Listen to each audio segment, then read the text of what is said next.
Assalamualaikum warahmatullahi wabarakatuh. Baik teman-teman sekalian, minggu ini kita sudah masuk ke pertemuan ke-6 untuk mata kuliah analisis kebutuhan perangkat lunak.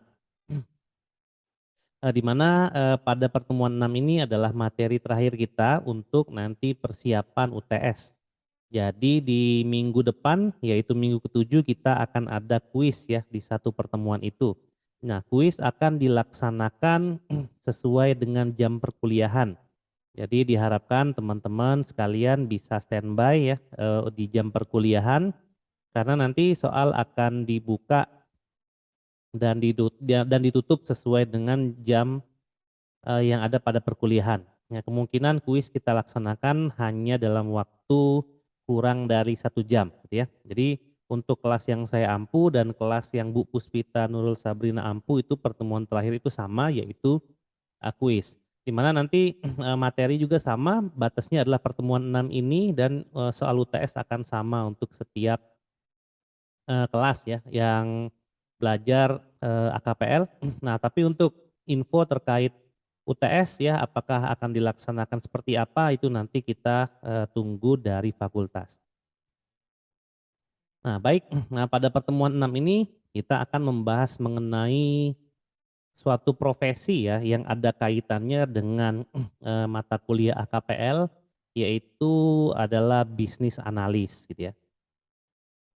Nah, kalau kita lihat bisnis analis ini eh, memang secara pekerjaan bisnis analis ini paling banyak dibutuhkan gitu ya bagi perusahaan software ya, penyedia jasa pembuatan software ataupun bagi yang produknya adalah perangkat lunak.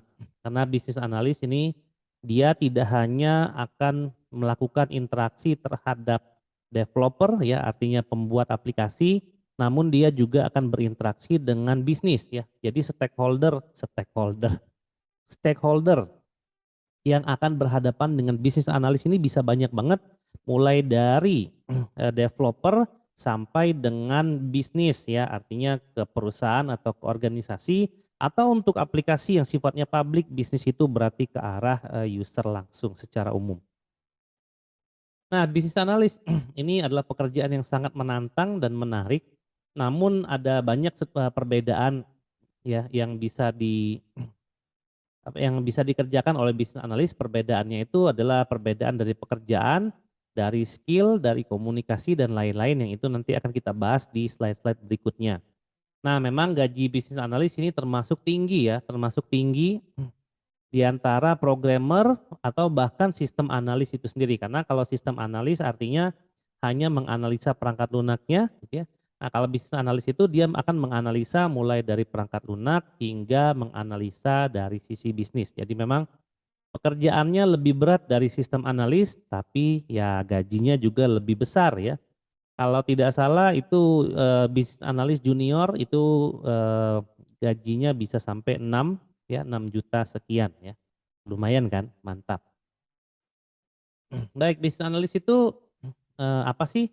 Nah, bisnis analis itu adalah sesuatu atau seseorang ya, bisnis analis enable, jadi seseorang yang dia itu nanti akan menganalisa bisnis, di mana bisnis itu nanti akan dia analisa, lalu nanti akan dia terapkan perangkat lunak di antara bisnis itu. Artinya nanti dia adalah orang yang akan melakukan suatu perubahan dalam suatu organisasi, ya. Dan dia nanti akan mendefinisikan apa sih kebutuhan organisasi sehingga organisasi ini harus berjalan dengan baik dengan menggunakan perangkat lunak.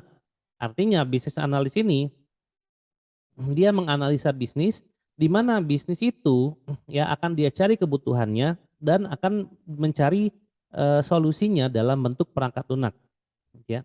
Dan perangkat lunak itu akan menjadi suatu solusi dalam bisnis yang nanti akan memiliki nilai bagi para stakeholder yang terkait bisnis tersebut. Jadi di sini bisnis analis itu dia mendeliver value to stakeholders. Artinya bebannya besar ya, jadi dia itu harus mendatangkan keuntungan bagi para stakeholder. Nah, di mana memang kerjaan dia itu berat banget dan banyak banget, artinya dia tidak hanya mengerti bagaimana perangkat lunak itu dibuat, dia juga harus bisa mengerti bagaimana bisnis ini dijalankan oleh para stakeholder dan dengan penambahan suatu perubahan dalam organisasi itu akan menambah nilai bisnis itu sendiri bagi para stakeholder ya, yang mana memang solusi yang ditawarkan itu adalah perangkat lunak. Lalu biasanya bisnis analis itu dia melakukan elisitasi dan menganalisa berbagai perspektif dari sisi macam-macam sih. Ya dari sisi perangkat lunak, dari sisi bisnis, dari sisi transformasi informasi nantinya gitu ya, dari sisi kebutuhan perangkat lunaknya, terus macam-macam. Jadi dia akan memfasilitasi setiap perspektif orang-orang terhadap bisnis ini. Jadi intinya nanti kalau contoh nih ya, kalau contoh aja nih seorang bisnis analis kalau misalnya di Sinau aja, di ICT lah ya, kalau bisnis analis itu dia mencakup keseluruhan ya. Katakanlah di Unjani itu ada seorang bisnis analis di mana dia menganalisa nih bisnis dari Unjani. Oh ternyata solusinya adalah ICT ya. Jadi dia akan menciptakan gambaran-gambaran aplikasi-aplikasi saja yang harus dibuat untuk mendukung bisnis ya. Salah satunya adalah Sinau misalnya atau Si Terpadu. Nah, dia tuh nanti akan membuat apa saja sih, kendala-kendala yang biasa terjadi dalam penggunaan si terpadu misalnya. Atau dia juga akan menganalisa ketika ada aplikasi e-learning gitu ya yang kemarin kita gunakan yaitu Sinau, di mana e-learning ini tujuannya adalah bukan hanya untuk pembelajaran waktu pandemi saja, tapi visi dan misi Unjani yang ingin menjangkau, semua orang dan orang-orang itu bisa kuliah tanpa harus melihat demografi gitu ya. Nah jadi dia melihat itu semua, akhirnya terciptalah bahwa oh iya Sinau adalah solusinya. Jadi setiap orang bisa kuliah, lalu tentara-tentara yang berada di pelosok dan seterusnya itu apabila ingin kuliah mereka hanya memerlukan akses internet, jadi bisa kuliah jarak jauh. Nah, artinya ada value yang disampaikan pada stakeholder ya. Dalam hal ini stakeholdernya bisa kaprodi, bisa WD, bisa rektor, bisa yayasan dan semuanya. Ya, jadi semuanya itu adalah stakeholder yang nanti akan mendapatkan suatu value dari terciptanya aplikasi Sinau. Nah, kira-kira gitu. Dan tugasnya dia nanti akan menjelaskan value-value tersebut apabila nanti sudah apabila nanti suatu hari nanti aplikasinya akan diterapkan di dalam organisasi ya. Nah, lalu yang ketiga adalah sistem analis itu nanti akan membantu stakeholder untuk menemukan apa yang mereka inginkan dan apa yang mereka benar-benar butuhkan. Jadi stakeholder itu seperti kayak bisnis konsultan, tapi bisnis konsultan lebih ke arah pembangunan aplikasi. Gitu ya. Ya kadangkala kalau kita ngomong dalam satu organisasi gitu ya, kita ngomongin, oh kita perlu nih pakai software ini, itu kadang-kadang mereka itu bukan perlu, tapi mereka ingin.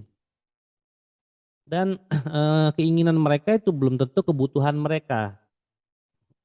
Nah itu yang jadi masalah kalau kita mau bikin perangkat lunak gitu ya. Kecuali memang dalam suatu pekerjaan itu mereka memiliki kendala kayak misalnya dosen nih sekarang, kan sekarang itu di informatika itu kan, nilai yang paling valid di Pak Yayat gitu ya. Nah seharusnya nilai itu adalah dari dosen itu sendiri.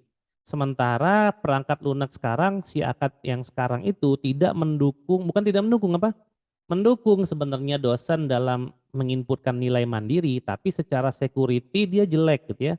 Gampang sekali dibobol. Terus secara experience pun ketika dosen sudah punya nilai yang siap untuk diupload gitu ya. Nah sistem uploadnya nggak ada di si akad yang lama. Jadi dosen tetap harus menginputkan nilai mahasiswa satu persatu.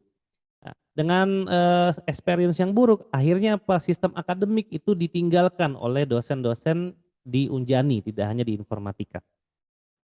Nah, di mana nanti perangkat lunak ini ternyata memang tidak ada paksaan dalam dosen untuk menggunakannya. Artinya dosen yang menggunakan si akad dengan yang tidak menggunakan si akad itu sama aja. Tidak ada punishment, ya tidak ada peringatan, tidak ada apa-apa ya.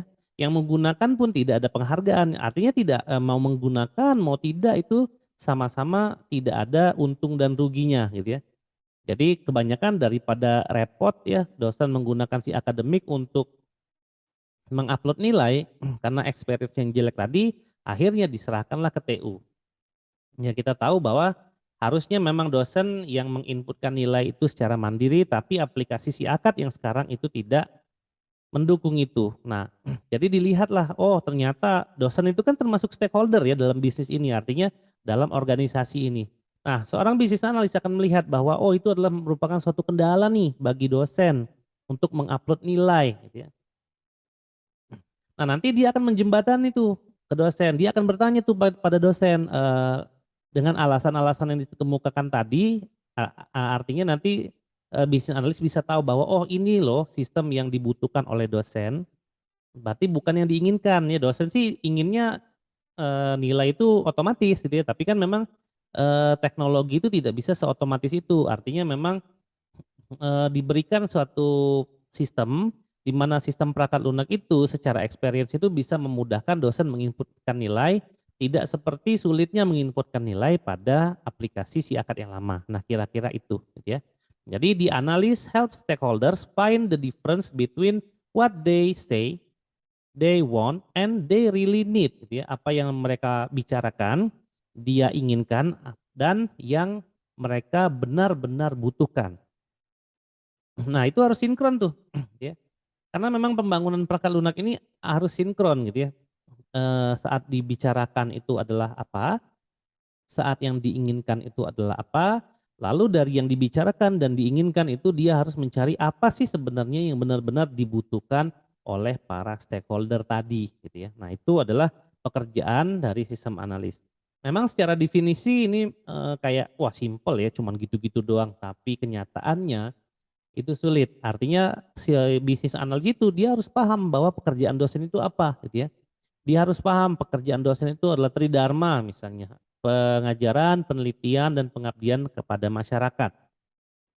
Dosen memiliki kewajiban sekian SKS misalnya untuk mengabdi ke kampus. Sekian SKS dia harus mengabdi ke masyarakat, sekian SKS dia harus membimbing mahasiswa tugas akhir, sekian jam SKS dia harus penelitian dan seterusnya. Nah, artinya biasanya sih kalau dia benar-benar paham dosen itu adalah harusnya dibebaskan dari dari administratif, dari kepengurusan administratif karena memang bebannya yang sudah terlalu tinggi gitu ya. Nah itu ya dia seorang business analyst harus mengerti bahwa dosen itu begitu. Lalu stakeholder dalam hal ini tidak hanya dosen kan, ada mahasiswa juga kan. Nah, dia juga harus tahu mahasiswa itu perannya apa. Kemudian ada kajur, ada sekjur, ada kaleb, ada dekan, rektor, wakil rektor dan seterusnya gitu ya. Belum lagi nanti ada kaitannya dengan tenaga kependidikan gitu ya. Misalnya untuk urusan keuangan, kepegawaian, penelitian, di LPPM dan lain sebagainya. Dan dia harus paham semua itu, ya dia harus mengambil sampel-sampel user yang benar dan dia harus bisa mencocokkan antara apa yang stakeholder itu katakan, apa yang dia inginkan dan apa ya sih sebenarnya yang mereka butuhkan ya. Jadi memang terlihat kayak gampang tapi ternyata kalau dieksekusi itu ternyata sulit banget ya, sulit sekali. Nah, apa saja sih tugasnya bisnis analis ini? Wah, ini bisa dilihat teman-teman dari gambar ini. Bisnis analis itu kerjanya berat gitu ya. Dia harus relate dengan project sponsor misalnya. Apa sih project sponsor itu? Terkait dengan bisnis requirement. Ya, kebutuhan bisnis apa? Nah, kayak pembangunan ICT aja. Pembangunan ICT itu visi misinya adalah tadi ya, eh, tentang IT di Unjani yang harus dimutakhirkan. Lalu cita-cita Unjani ingin menjadi centralized dari pembelajaran terpusat untuk para tentara TNI AD di seluruh Indonesia, memfasilitasi mereka kuliah tanpa harus terkait letak demografi. Artinya mereka tidak perlu ke kampus Unjani loh untuk kuliah. Nah, itu adalah visi dan misinya. Ya. Nah, nanti visi dan misi itu seperti yang kita pelajari pada pertemuan kemarin, berarti terkait bisnis requirement, kebutuhan bisnis. Ya, kebutuhan bisnis tidak jauh dari tiga hal, uang gitu ya, waktu dan tenaga. Jadi bisnis analis dia harus paham mengenai bisnis, kebutuhan bisnis itu terkait misalnya kayak tadi, wah kita bisa menjangkau semua orang atau setidaknya tentara Republik Indonesia ya TNI, Tentara Nasional Indonesia yang ingin berkuliah tanpa harus datang ke Unjani. Artinya kan ada bisnis di situ gitu ya. Bisa jadi uang kuliahnya di diskon atau mereka gaji tentaranya dipotong untuk kuliah dan seterusnya. Artinya kan ada pemasukan ke kampus melalui mahasiswa kerjasama dengan TNI tadi. Nah itu business requirement. Ya. Di antara itu kan mereka tidak perlu datang, artinya menghemat tenaga dan menghemat waktu. Artinya dengan menciptakan suatu aplikasi, kita sebut saja itu Sinau, maka dari sisi uang, tenaga dan waktu itu didapatkan oleh Yayasan Eka Paksi dan Unjani gitu ya. Kemudian dia relate dengan project management. Terkait apa? Terkait dengan ukuran perangkat lunaknya gitu ya. Kompleksitas solusinya nanti berupa perangkat lunak gitu ya. Seperti apa sih requirement yang harus ada gitu ya dan seterusnya. Jadi dia nanti yang akan menjembatanin itu bersama dengan project management ya. Project management itu artinya setiap orang yang mengatur jalannya suatu proyek pembangunan perangkat lunak. Nah, lalu dia juga harus menjembatani ke development, ya ke para developer, ke sistem analis, ya ke desain, ke desainer, ke coder, ya coding, ke programmer, ke tester dan seterusnya. Yang dia harus sampaikan itu adalah fungsional dan non fungsional requirement. Karena terkait dari dengan pembuatan aplikasi ya, artinya business analyst dia harus paham bahwa kalau tujuannya itu, maka aplikasi itu harus dibikin seperti apa hingga tujuan dari bisnis tadi itu bisa tercapai secara fungsional dan secara non fungsional. Karena non fungsional itu akan kebanyakan terkait dengan ketika perangkat lunak itu akan beroperasi. Nah, jadi itu adalah sesuatu yang sulit ya, banyak banget relasinya dia. Lalu dia juga akan terkait dengan testing, pengujian perangkat lunaknya dengan tester. Tidak hanya dengan tester ya, testing itu kalau di development itu nanti lebih ke pengujian oleh internal developer. Nah, namun di sini nanti akan pengujian lebih ke arah pengujian user ya, langsung ke user untuk serah terima aplikasi atau yang kita sebut sebagai UAT ya, user acceptance test dan pengujian-pengujian yang lain secara performance, secara tidak hanya pengujian secara fungsional artinya ya, tapi secara non fungsional juga, secara performance, performansi aplikasi, misalnya konkurensi, terus security, rule, etik dan lain etika, etik ya dan lain sebagainya. Jadi dia juga harus paham. Ya misalnya nih, ya misalnya sistem absensi yang nanti akan dibuat. Artinya secara etika absensi itu kan hanya bisa dilakukan ketika orang itu hadir di kelas, misalnya mahasiswa hadir di kelas, dan ketika dia hadir di kelas dia adalah hadir gitu ya. Nggak mungkin kan mahasiswa tidak di kelas tapi dia hadir, atau ternyata dia di kelas tapi statusnya izin, kan nggak mungkin. Nah artinya si bisnis analis dia harus mengerti bagaimana cara mengetes aplikasi sehingga aplikasi itu digunakan sesuai dengan etikanya gitu ya. Atau kita ambil contoh lagi misalnya ada aplikasi cuti untuk karyawan dan dosen. Nah, dalam pengambilan cuti kan ada etikanya terkait dengan undang-undang cuti yang dikeluarkan oleh pemerintah. Jadi nggak boleh dong dosen tiba-tiba ngambil cuti sebulan gitu ya, tanpa ada alasan dan lain sebagainya. Nah, itu adalah etika. Yang mana etika itu dijelaskan di non-functional requirement. Lalu dia akan mengambil requirement itu dari user representatif. User tuh banyak ya. Nah, contohnya dosen di Unjani itu ada 700 sekian. Apakah suatu aplikasi bisa memenuhi hasrat setiap dosen? Pasti tidak gitu ya. Atau kita balik ke mahasiswa, apakah semua mahasiswa ketika nanti Sinau launching yang versi final itu semua mahasiswa satisfied dengan Sinau? Pasti tidak, pasti ada yang tidak setuju. Ya. Atau aplikasi-aplikasi yang lain yang dipakai oleh stakeholder yang lain itu pasti tidak semuanya setuju terhadap aplikasi itu. Tapi aplikasi itu akan tetap dijalankan karena secara mayoritas semua orang butuh aplikasi itu dan orang setuju untuk menggunakannya. Artinya bagi minoritas di dalam satu organisasi ya dia harus mengikuti penggunaan aplikasi. Nah user yang representatif itu artinya apa? Dia nanti akan mengetahui functional requirement dari user requirement yang ada. Masih ingat ya waktu itu urutannya business requirement, user requirement, baru terakhir adalah functional requirement. Nah user requirement-nya dia akan cari user yang representatif. Artinya kalau dari dosen, 700 dosen tadi tidak akan semuanya ditanyain sama dia. Tapi dia akan mengambil beberapa sampel dosen, di mana setiap sampel yang dia ambil itu akan mewakili 700 orang tadi. Misalnya dia ambil secara usia. Misalnya. Nah, awalnya dia kelompokin dosen itu secara usia. Misalnya kita taruhlah setiap usia itu diwakilkan oleh 100 orang. Ya. Misalnya dosen itu antara umur 24 sampai 30 itu ada 100. 30 sampai 34 ada 100 dan seterusnya sampai dosen yang senior itu ada 100. Nah artinya dari 700 orang itu secara usia dia ambil sampel misalnya dosen yang benar-benar memang bisa kooperatif itu 10 orang misalnya. Artinya dia ingin melihat eh, apa tanggapan 10 orang itu dari perbedaan usia itu terhadap kebutuhan-kebutuhan dari aplikasi. Artinya tidak semuanya yang akan dia eh, ambil gitu ya sebagai sebagai elisitasi nantinya sebagai dia akan mau wawancarai.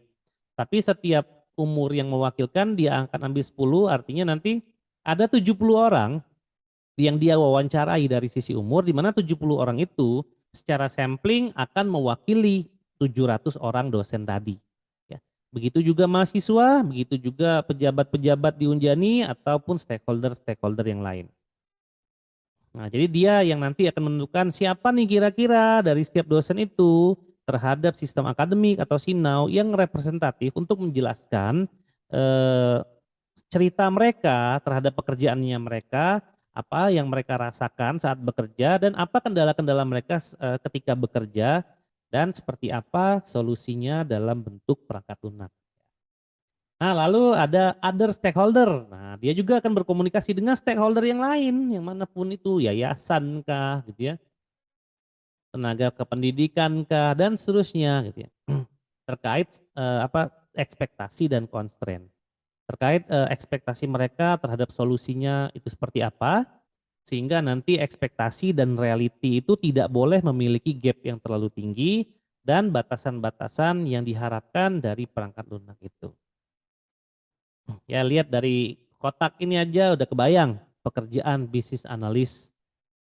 Ini kayaknya nggak bisa tidur nyenyak ya, tapi memang sebanding lah dengan apa yang mereka dapatkan ya dalam suatu pekerjaan. Nah apa saja sih tugas bisnis analis? Wah ini tugasnya. Gitu ya. Yang pertama dia harus bisa mendefinisikan bisnis requirement. Ya kebutuhan bisnis. Dia harus bisa mendefinisikan kebutuhan bisnis dalam suatu organisasi dari A sampai Z. Mantap kan?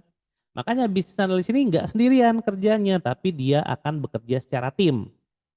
Ya kalau misalnya bekerja di Unjani berarti ada yang menganalisis bisnis dari sisi akademik, ada yang menganalisis bisnis dari sisi keuangan, ya dari sisi kepegawaian, dari sisi pembelajaran dan lain sebagainya. Dia yang mendefinisikan itu. Apa sih kebutuhan bisnis dari Unjani ini? Lalu yang kedua ya apa tugasnya yaitu merencanakan ya pendekatan-pendekatan yang dia akan pakai untuk fase requirement. Jadi dia nanti yang akan merencanakan requirement itu berapa lama, siapa yang diwawancarai, misalnya siapa yang akan menjadi class user, artinya user yang akan menjadi representatif tadi, nanti bagaimana proses verifikasi terhadap requirement-nya, bagaimana nanti penulisan dokumen requirement-nya, atau SRS-nya dan lain-lain. Jadi dia semua yang nanti akan merencanakan. Nah ya, tapi dia hanya sebatas merencanakan aja. Lalu yang ketiga dia akan mengidentifikasi project stakeholder. Jadi stakeholder project ini siapa aja? Misalnya sistem akademik, stakeholdernya siapa aja? Tenaga kependidikan, stakeholdernya BAA gitu ya. Lalu mahasiswa, dosen. Nah itu adalah stakeholder di sistem akademik.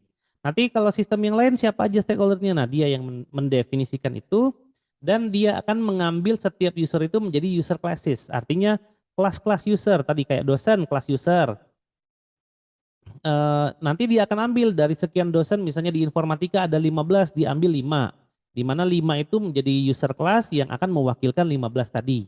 Kemudian BAA ada 7 misalnya diambil 2 di mana 2 tadi mewakili 7. Kemudian mahasiswa student body kita ada sekitar satu angkatan itu sekian seratusan maka mungkin ada 500 orang gitu ya. Maka nanti akan diambil misalnya 50 orang yang mewakili 500 tadi. Nah itu kita sebut sebagai user class namanya.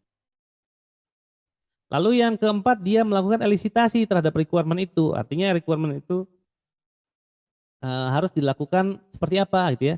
Apakah cukup hanya dengan wawancara saja?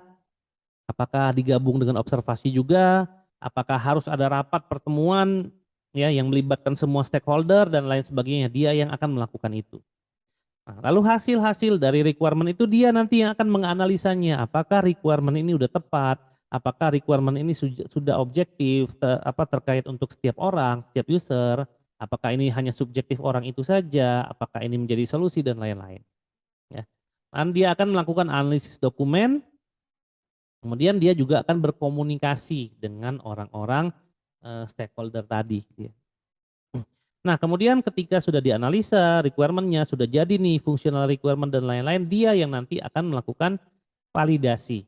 Ya, dia nanti akan melakukan validasi itu ke usernya, apakah benar kebutuhannya seperti ini, lalu kita akan mencoba membuat aplikasi yang seperti ini, kira-kira benar nggak itu yang akan menjadi solusi bagi permasalahan si stakeholder tadi. Nah, itu dia juga yang mengeksekusi gitu ya.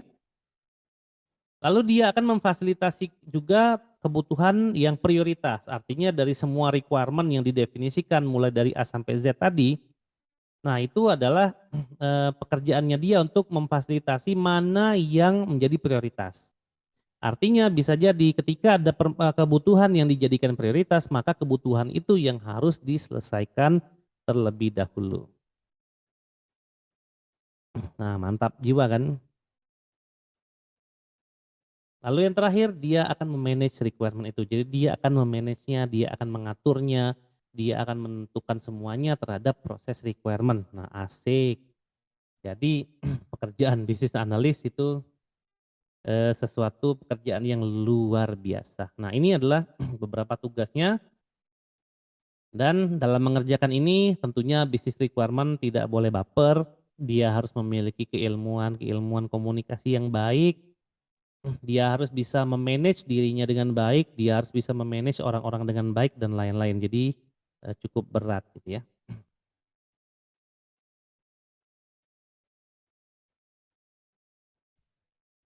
Nah, baik di dalam slide selanjutnya adalah skill ya.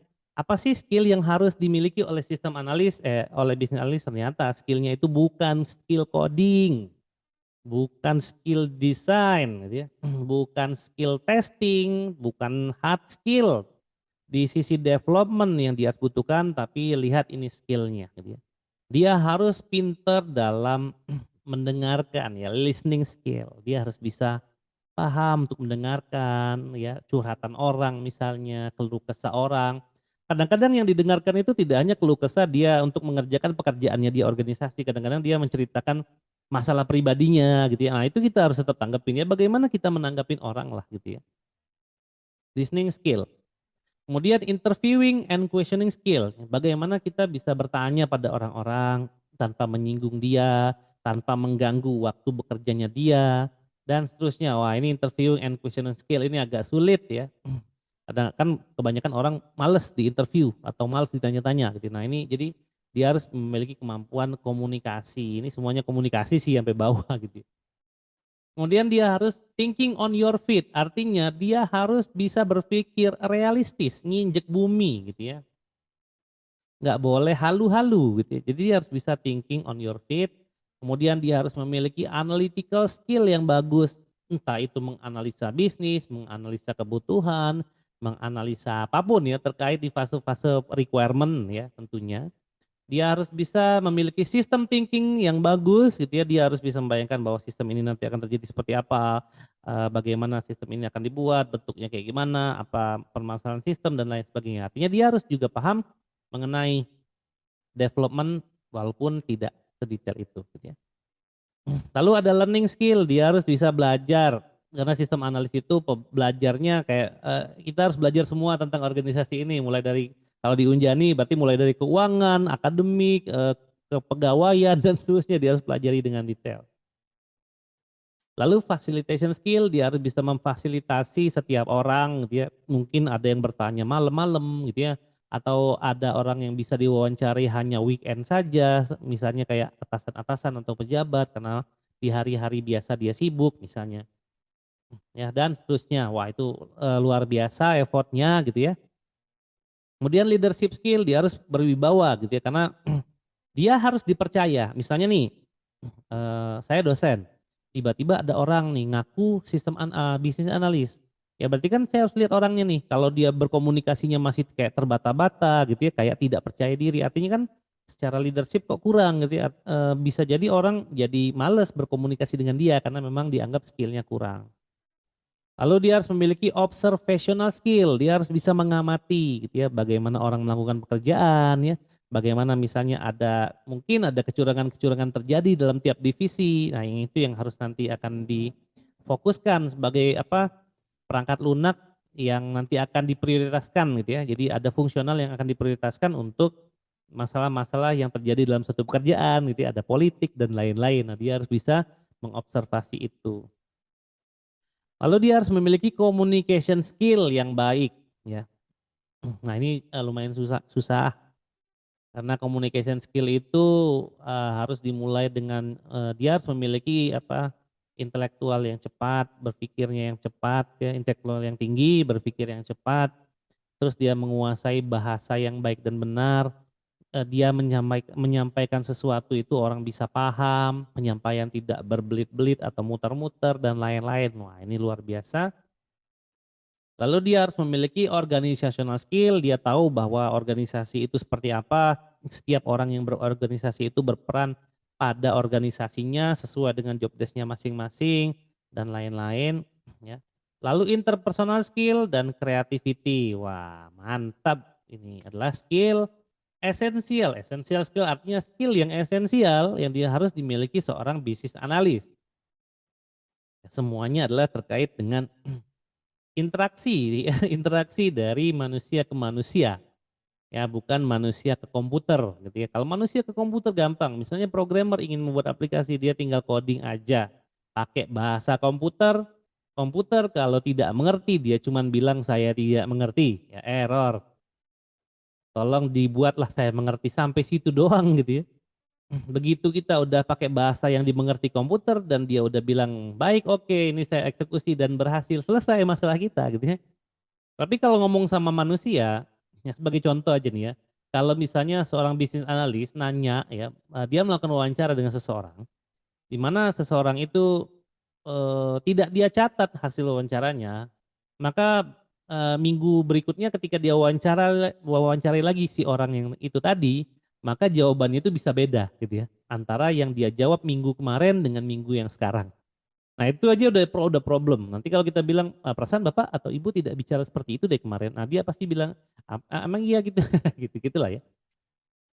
Belum lagi nanti ketemu user yang aneh-aneh, misalnya, teman-teman harus bisa menghandle bagaimana caranya menghandle misalnya profilnya orang tua misalnya, usianya 58 tahun ya, misalnya dia tidak pernah menikah sama sekali, jenis kelamin wanita, dan seterusnya. Nah, dia punya profil seperti itu, kita harus bagaimana cara, melakukan itu semua gitu ya. Misalnya bagaimana kita berkomunikasi dengan dia. Terus ada profil kayak mahasiswa itu usianya 18 misalnya, masih energik dan lain-lain, statusnya jomblo misalnya. Nah, itu bagaimana sih cara kita bisa berinteraksi dengan dia dan lain-lain. Karena, interaksi itu ya komunikasi itu akan banyak dipengaruhi oleh hal-hal eksternal. Misal, saya nih diwawancarai di mana wawancara saya itu saat hati saya sedang senang dan tenang, maka hasil yang Anda dapatkan akan berbeda dengan hasil wawancara ketika hati saya sedang tidak baik dan mood saya buruk kan gitu ya. Itu pasti beda. Walaupun pertanyaan yang diajukan sama, tapi hasilnya itu bisa berbeda. Nah itu harus bisa baca tuh, itu interpersonal skill tuh. Susah kan? Ya wajar berarti kalau dia ngomongin, bisnis analis itu honornya, mantap jiwa gitu ya. Oke, jadi di sini, eee, beberapa skill ini yang teman-teman harus bisa,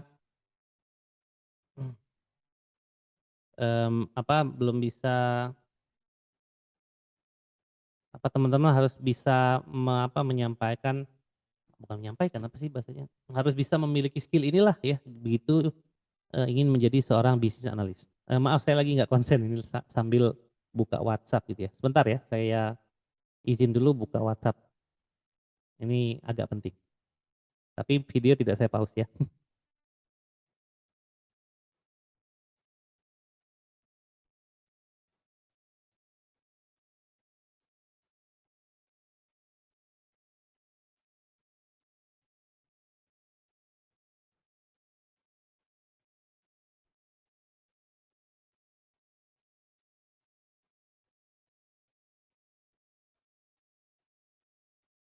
Oke, kita lanjut ya.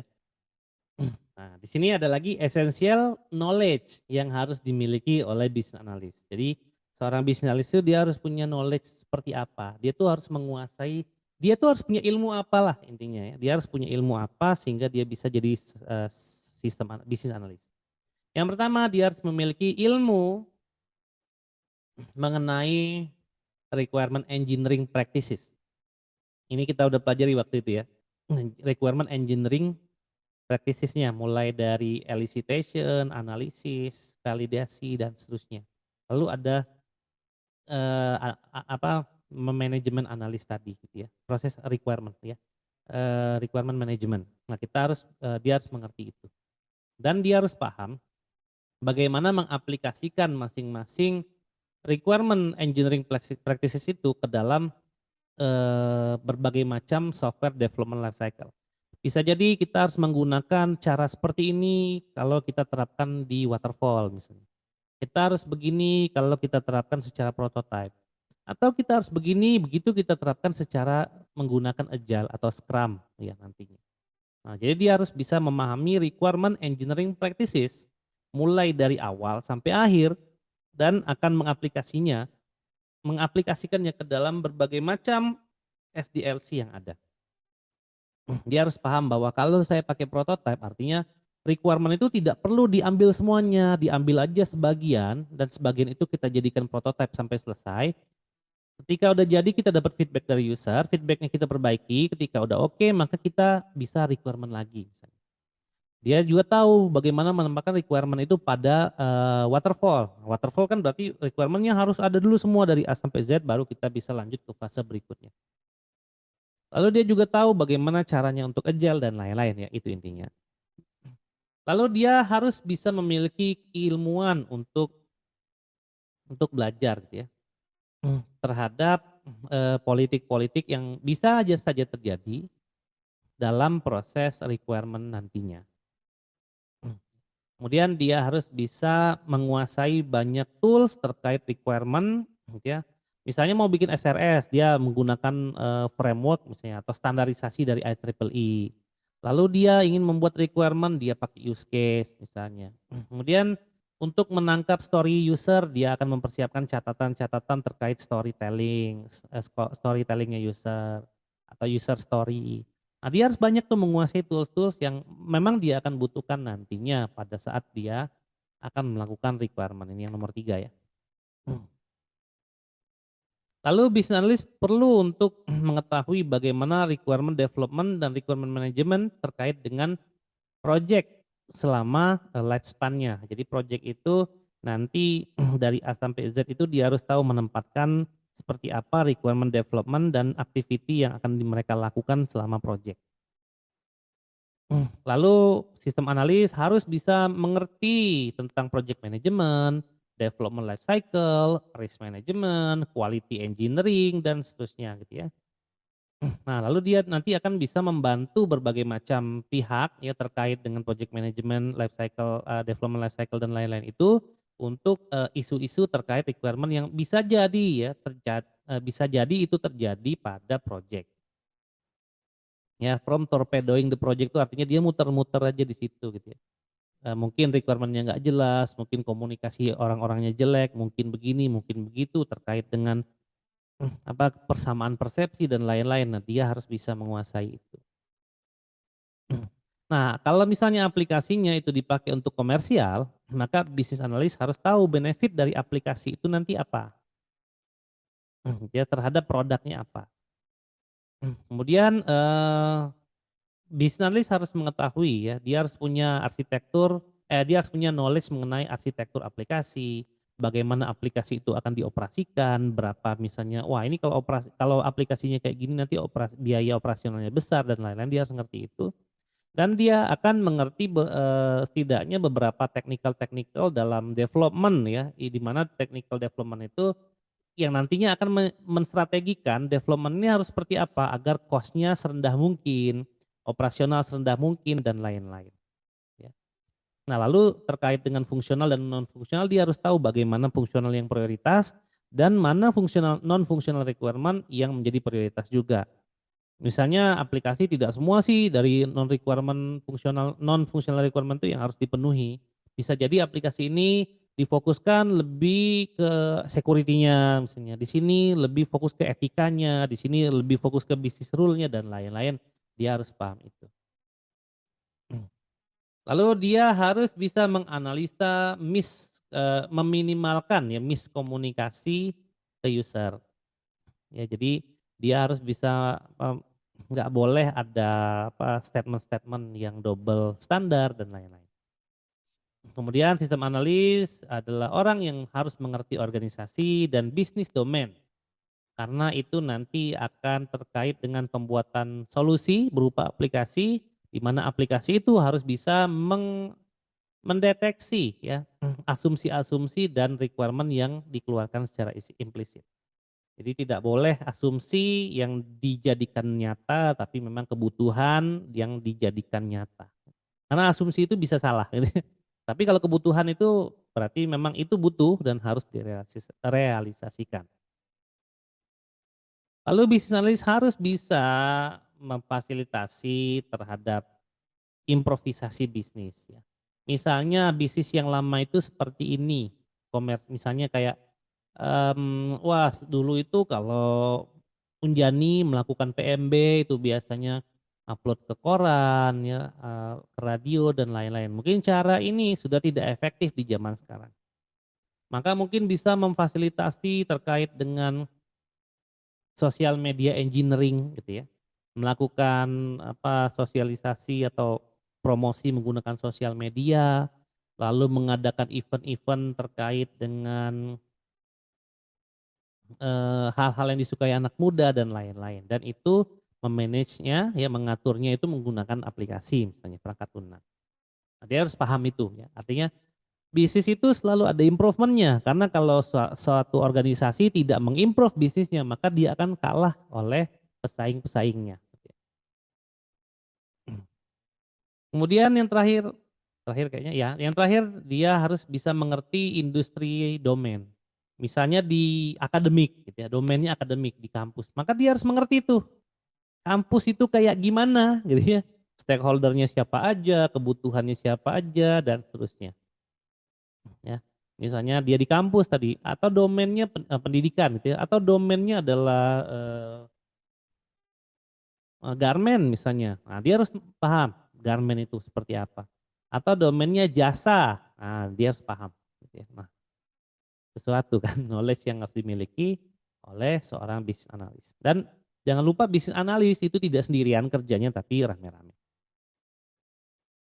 Nah, bagaimana si bisnis analis ini dalam proyek yang berbasiskan agile? Ini sebenarnya tidak jauh berbeda dengan apa yang sudah dijelaskan tadi, tapi ada hal-hal yang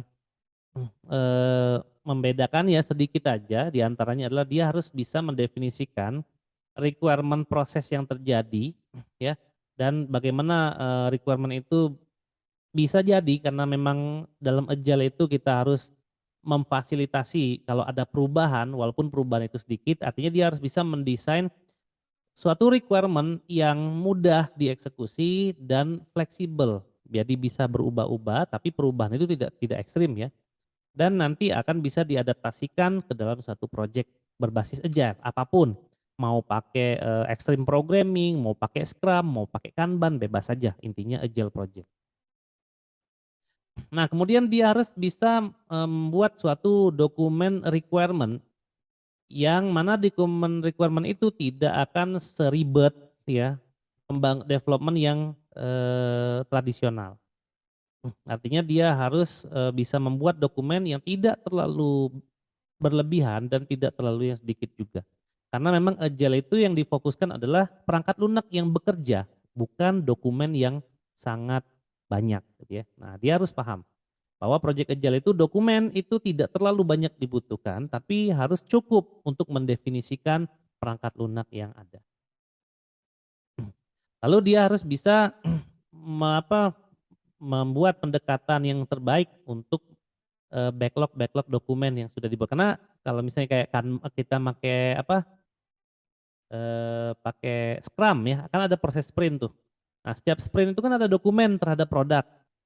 Nah, kemudian sprint itu kan terjadi berulang kali. Nah, dia harus tahu yang lama itu dikerjakan apa, yang sekarang mau dikerjakan apa, lalu kendala-kendalanya apa. Nah, setidaknya itu gitu ya. Lalu dia harus memiliki kemampuan untuk memfasilitasi dan menjadi leader yang baik ya si bisnis analis. Kalau di Scrum role-nya bisnis analis ini adalah product owner ya kalau nggak salah. Kalau di Scrum ya. Tapi ini adalah bisnis analis role untuk agile secara umum, tidak hanya ngomongin Scrum. Scrum itu kan hanya ada product owner, developer sama Scrum Master, hanya 3 kalau nggak salah kan.